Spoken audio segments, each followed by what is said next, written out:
Hashtag Thanos demands your silence. More like hashtag Thanos can suck my dick. Hello, Sparrows! Okay, so here's the thing. I did a poll on my Twitter asking you guys whether or not you would want to see a reaction video to Marvel's Infinity War without spoilers or a semi-analysis with spoilers, and you guys completely voted for spoilers. So, that being said, this is a spoiler. This video contains spoilers. If you have not seen Marvel's Infinity Wars, do not watch this video, for it will spoil the movie. This video has spoilers. In this video, you will find spoilers. Okay, did I give you an adequate warning?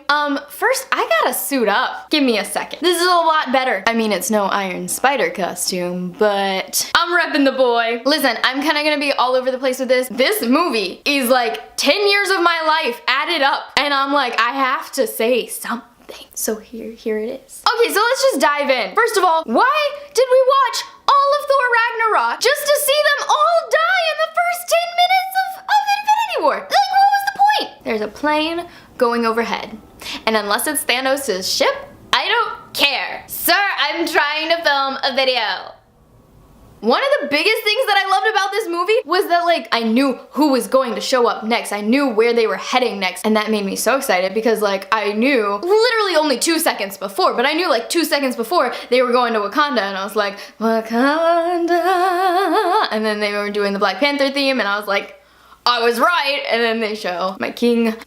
But I really enjoyed the sequencing of the movie. It never felt weird or out of place. Also well done. I think that the whole movie, it's very populated. There are so many superheroes. Lost my head, just a second. But it never felt too clumped up, and it never felt like someone was missing out too much. Does that make sense? I'm not a critic. I don't know how to say these things correctly. Probably one of its crowning achievements, Thanos. Holy, so well written. Like, I almost cried for him.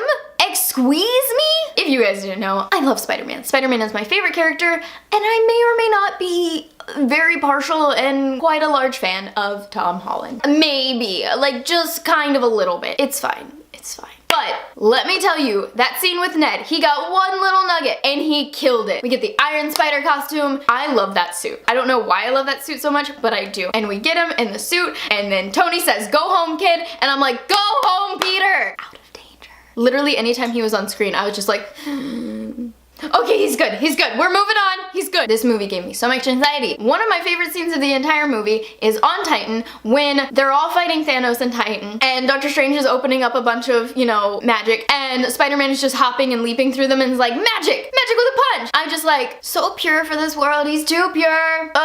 And you know I'm gonna get to that one thing, but not just yet, okay? One thing I had a problem with, I love Scarlet Witch. Scarlet Witch is one of my favorite characters. I love Paul Bettany too. I love Elizabeth Olsen. I love this scene in Scotland, but I'm sorry, Elizabeth, just for like a second, where were you from? Like your accent? It was very Scottish for a second, and I was like, that was like literally one of my only problems with the entire movie, and it's because I hold her to such a high standard. Oh, she's amazing, and I love Scarlet Witch, and I was just like, I don't think that's your accent, but okay. Speaking of Scarlet Witch and Vision, broke my heart. Broke my actual heart. But can we talk about the end with Black Widow and Okia coming to Scarlet Witch's defense and having this epic and amazing woman fight? Female combatants is just beautiful. They're amazing. Oh, that scene was so good. Oh, so good. Okay, moving on. Can we talk about Doctor Strange saying the name of the next Avengers movie, Endgame? Oh no, we're in the Endgame. I'm like, obviously he knows how they have to win. He's like, I saw 14,605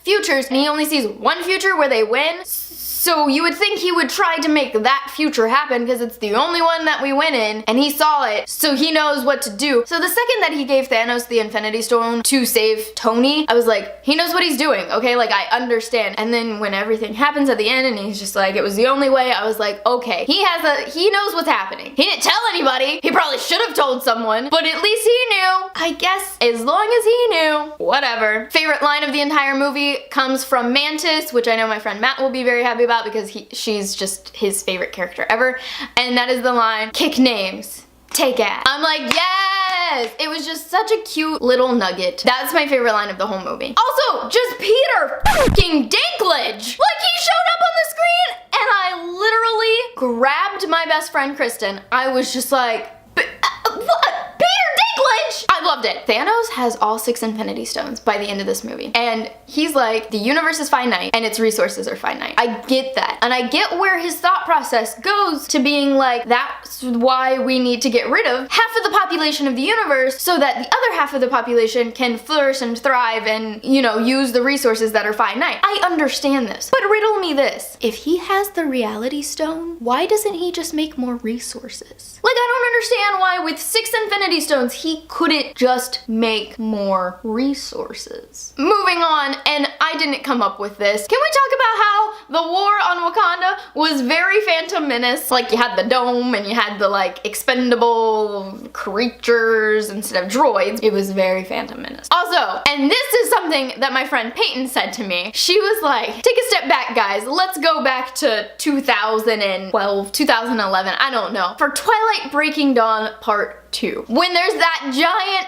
battle at the end of the movie and then a bunch of people die and then it just turns out to be a vision. You're like sobbing and they're like, JK, everybody's alive. What if that was Infinity War? You see Doctor Strange and it's like one of the futures that Doctor Strange saw, but it's like not the future. Like, what if they had done that? Like, when the end credits started rolling, I was shooketh because I was like, they're not gonna end the movie like this, are they? And they did. I was so shook. And I saw it opening night at like 8:30 p.m. So like not a lot of people had seen it yet. And we're sitting there and the credits start rolling and they're just black credits. Like, there's nothing. There's no end credit scene. So we're like, okay, well, it used to only be one end credit scene at the very end of all of the credits. And someone just, you know, kind of says out in the middle of the theater, yo, what if there's no... And I'm sobbing because of all the fucking death! And that just hit me so hard. I'm like, if this is all they're gonna leave me with, I don't know if I'm okay. I don't know if I can do this. But there's an end credit scene, and the end credit scene actually frustrated me more. No, not the end credit scene. Let me rephrase that. The people around me frustrated me more of the end credit scene than not having one, because someone behind us goes, what's that the symbol of? Wonder Woman? And I'm like, fake fan. It's Captain Marvel. I'm sorry that you're a fake fan. I was so upset. Okay, so we've put this off long enough. The deaths were so hard. They killed off my whole top 3, first of all. So let's just start in order. Bucky's the first to go. That was like, because when the first time I saw it, it was like that recognition of like, I know what's happening now. And then my king, T'Challa going, as he's reaching for, oh my God, no. I'm having PTSD, I can't relive this. And then I'm already sobbing in the movie theater. I'm already sobbing at this point when we get to Titan and Mantis goes and Drax goes and Peter goes, like Quill goes. I was not okay.